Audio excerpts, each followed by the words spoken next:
तो स्टूडेंट हम लोग कल बात कर रहे थे ना कूलम्स लॉ की, जो इसके पहले वाले लेक्चर में हम लोगों ने कूलम्स लॉ देखा गया था और उसके कुछ इम्पॉर्टेंट चीज़ें भी हम लोगों ने, इम्पॉर्टेंट फैक्ट्स क्या थे कूलम्स लॉ के, वो हम लोगों ने पढ़ रखा गया है। ठीक है, आज हम लोगों को बात किया जाएगा, आज हम लोग बात करेंगे Coulomb's law in vector form. क्या पढ़ेंगे? Coulomb's law in vector form. तो कुछ नहीं स्टूडेंट, बिल्कुल आसान सा है। वेक्टर फॉर्म कोई बहुत रॉकेट साइंस नहीं है। ऐसे समझे कि एक चार्ज हम लोग ले लें, एक चार्ज क्या है Q1 है और दूसरा चार्ज कितना है Q2 सपोज कर लें। तो करना क्या होता है, इनको वेक्टोरियली रिप्रेजेंट करने के लिए हम लोगों को एक रेफरेंस सिस्टम लेना पड़ेगा, रेफरेंस पॉइंट लेना पड़ेगा। तो मान लेते हैं कि अपना रेफरेंस पॉइंट क्या है, O है। क्या है? तो अब जब रेफरेंस पॉइंट हम लोगों ने चूज कर लिया कि O है, तो इससे, इस O से पहले चार्ज का कुछ पोजीशन वेक्टर होगा, हम लोग ले लें R1 सपोज कर सकते हैं। अब इसी O से Q2 का कुछ पोजीशन वेक्टर होगा R2, होगा कि नहीं होगा? तो इनके बीच पोजीशन वेक्टर हम लोग देख लें। इनके बीच पोजीशन वेक्टर यदि Q1 के रिस्पेक्ट में लेंगे तो R2 position vector minus R1 position vector होगा। क्या कि जो फोर्स अब Q1 पे जो Q2 फोर्स लगाएगा, तो हम लोग लिखेंगे force on Q1 due to Q2, और इनका जो डायरेक्शन होता है Q1 Q2 को ज्वाइन करने वाले लाइन के अलोंग ही होता है। तो इसकी वजह से जो इस पे फोर्स आएगा, सपोज कर लो ये F12 force on Q1 due to Q2। Q2 की वजह से Q1 पे जो फोर्स आया बेटा, हम लोग इस डायरेक्शन में ले लिए। सिमिलरली ये जो Q1 होगा वो Q2 पे फोर्स लगाएगा, उसका डायरेक्शन इधर मान लेते हैं बेटा कि दोनों सिमिलर चार्जेज हैं, तो अवे फ्रॉम ईच अदर, तो F21 ले लें। ठीक है स्टूडेंट, तो हम लोग लिखेंगे फ्रॉम, क्या पता है बेटा, कूलम्स लॉ क्या होता है स्टूडेंट? कूलम्स लॉ कि दो चार्जेज के बीच जो अट्रैक्शन या रिपल्सन का इलेक्ट्रोस्टैटिक फोर्स होता है, दोनों चार्ज के प्रोडक्ट के डायरेक्टली प्रोपोर्शनल और के दोनों के बीच की जो सेपरेशन होती है उसके इन्वर्सली स्क्वायर के इन्वर्सली प्रोपोर्शनल। और हम लोगों ने लिख रखा है कि 1/4 pi epsilon not Q1 Q2 by R square, यही तो हम लोगों ने लिख रखा है। अब कोई भी बड़ा क्वांटिटी है, यदि न्यूमेरिकल वैल्यू है और उस न्यूमेरिकल वैल्यू को हम लोगों को क्या बनाना हो, वेक्टर फॉर्म में लिखना हो, और सॉरी उस मैग्नीट्यूड को किस में कन्वर्ट करना है, वेक्टर फॉर्म में कन्वर्ट करना है, तो हमको एक यूनिट वेक्टर की ज़रूरत पड़ती है। किसकी? यूनिट वेक्टर की, जो उसके डायरेक्शन को रिप्रेजेंट करे। तो चलो मान लेते हैं, so in vector form, in vector form, तो देखें ए अपना फोर्स है, F वेक्टर हमने लिख दिया। अब इधर लिखेंगे तो 1/4 पाई एप्सिलॉन नॉट जो होता है ये प्योरली क्या होता है, कांस्टेंट होता है, इसमें कोई डायरेक्शन नहीं होता है। ये क्या होता है, स्केलर होता है। अब Q1 Q2 में भी कोई डायरेक्शन नहीं होगा, और होगा कितना इसके पोजीशन वेक्टर में, तो पोजीशन के लिए हमने एक यूनिट R कैप लिख दिया। ये क्या हो जाएगा, इसको क्या बोलेंगे, यूनिट वेक्टर, यूनिट वेक्टर। ठीक है स्टूडेंट, अब होता क्या है, जो यूनिट वेक्टर डिफाइन होता है वो होता है वेक्टर और divided by magnitude of vector, ये डेफिनीशन होता है। तो अब इसी चीज़ को हम लोग लिख सकते हैं, so force on Q1 due to Q2। देखें स्टूडेंट, करना क्या है, इस चार्ज पे इसकी वजह से फोर्स हम लोगों को कैलकुलेट करना है। Q1 पे Q2 की वजह से फोर्स कैलकुलेट करेंगे स्टूडेंट, तो इसको लिखेंगे F12 और ये 1/4 pi epsilon not as it is रहेगा एक Q1 Q2, और इनके बीच का जब यहाँ से इधर चल रहे हैं तो बेटा पोजीशन वेक्टर इधर ले लेंगे, तो इसी को लिख दें R12, तो ये हो जाएगा R2 vector minus R1 vector ले लेते हैं। तो स्टूडेंट यहाँ जो लिखेंगे R12 का मैग्नीट्यूड स्क्वायर और यहाँ कैप लगा दें। अभी हम लोग R12 कैप लिखा। अब देखें इधर मैं कर देता हूँ तो और करेंगे तो F12 जो हो जाएगा स्टूडेंट वो 1/4 पाई एप्सिलॉन नॉट होगा और एक Q1 Q2 as it is रहेगा। R12 square as it is रहेगा। इसके जगह पे हम लोग क्या लिखेंगे कि इसके जगह पे ये वेक्टर लिख दें और डिवाइडेड बाय मैग्नीट्यूड लिख दें। तो वेक्टर लिखा हमने तो R2 vector minus R1 vector और उनका मैग्नीट्यूड असलियत में यही होगा, तो R12 मैग्नीट्यूड लिखा।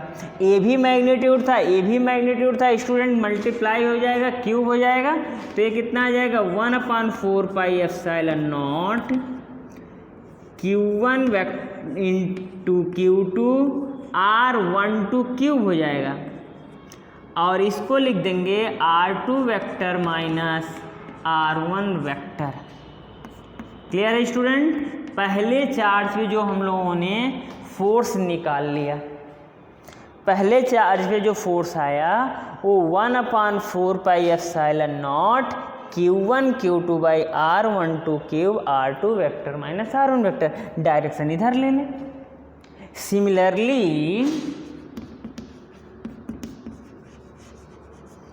Force on Q2 due to Q1। अब हम लोग इस चार्ज पे फोर्स देखा जाए स्टूडेंट, तो इस चार्ज पे फोर्स कौन लगाएगा? ये लगाएगा Q1 और अब पोजीशन Q1 टू Q2 इस डायरेक्शन वाला पोजीशन ले लें। ठीक है स्टूडेंट? तो देखेंगे स्टूडेंट ये F21 जो हो जाएगा ये हो जाएगा 1/4 pi epsilon not Q1 Q2। एक स्केलर है बेटा, चाहे Q1 इंटू Q2 लिखें या Q2 इंटू Q1 लिखें, दोनों कॉम्यूटेटिव लॉ होल्ड करेंगे तो ऐसा लिख सकते हैं हम लोग Q1 इंटू Q2। इनके बीच पोजीशन वेक्टर R21 स्क्वायर लिखेंगे और R21 कैप लिख दें। इसी को हम लोग और अरेंज कर लेते हैं, तो बेटा ये आ जाएगा 1/4 pi epsilon not Q1 Q2 by R21 square. अब इसको जब लिखेंगे तो ये R1 माइनस R2 हो जाएगा। क्या हो जाएगा?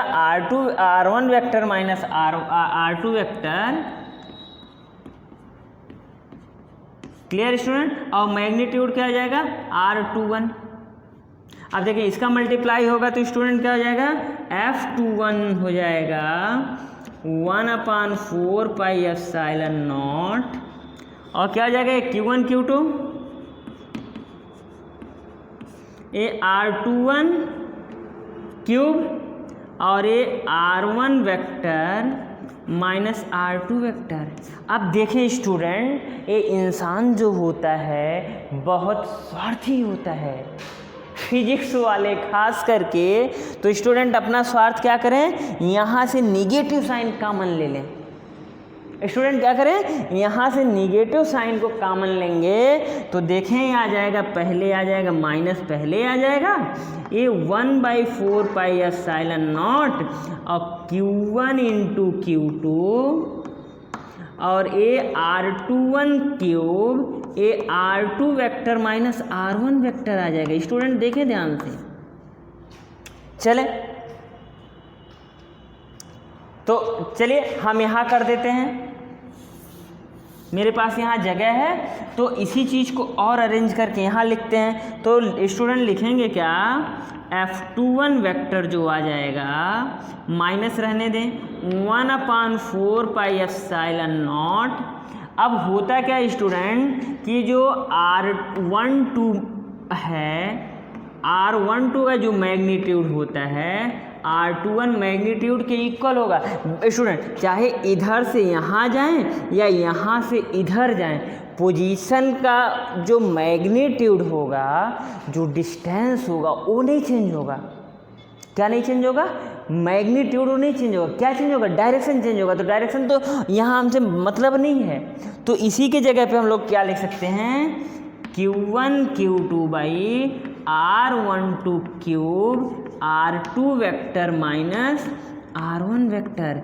ध्यान से देखें स्टूडेंट, ये पूरा का पूरा क्या इक्वेशन 1 है? हाँ, आप कहोगे कि इक्वेशन 1 है तो क्या लिख दे बेटा?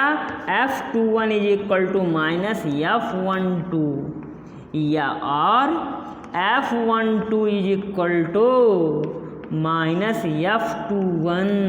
अरे ये क्या आ गया? ये तो सर हम लोग 11th में जो पढ़ा गया था action reaction pair Newton's third law, वही तो है। ये तो वही है ना स्टूडेंट। तो होता क्या बेटा, जो न्यूटन्स थर्ड लॉ ना कूलम्स लॉ होल्ड करता है, तो हम लोग कह सकते हैं कि Coulomb's law also hold Newton's third law. Newton's third law क्या है? If we apply a force on a body, body will also apply a force on us. Every action have equal and opposite reaction. तो यहाँ भी तो hold कर रहा है which is Newton's third law. तो हम लोग कह सकते हैं Coulomb's law is also holds Newton's third law. मतलब जितना फोर्स Q2 Q1 पे लगाएगा इधर, उतना Q1 Q2 पे लगाएगा इधर। मान लो बेटा अट्रैक्टिव फोर्स होता तो जितने फोर्स से Q2 Q1 को इधर खींचता, उतने ही फोर्स से Q2 को Q1 इधर खींचता। इसीलिए जब दो चार्जेज बेटा अपने पोजीशन पे होते हैं तो स्टेबल होते हैं, उनके बीच कोई एक्सेलरेशन नहीं होता है। क्यों? म्यूचुअली फोर्स लगाते हैं ना एक दूसरे पे, म्यूचुअल फोर्स लगाते हैं। इसका मतलब कि net force in between them is zero. क्या लिख सकते हैं? F12 plus F21 is equal to zero. Clear student? तो आज के लिए बस इतना रहने दिया जाए। अगले लेक्चर में हम लोग इससे रिलेटेड बहुत सारे न्यूमेरिकल, मैं कल पिछले लेक्चर में भी बोला था कि कूलम्स लॉ से रिलेटेड बहुत सारे न्यूमेरिकल डिफरेंट केसेस में पढ़ा जाएगा। तो ठीक है स्टूडेंट, ये पर्टिकुलर वीडियो रहने दिया जाए। कूलम्स लॉ का वेक्टर फॉर्म का एक पर्टिकुलर लेक्चर हमने अलग करके रखा है। तो इसके आगे जो सीरीज आएगी उसमें हम लोग न्यूमेरिकल प्रॉब्लम सॉल्व करेंगे डिफरेंट केस में। ओके स्टूडेंट, चले।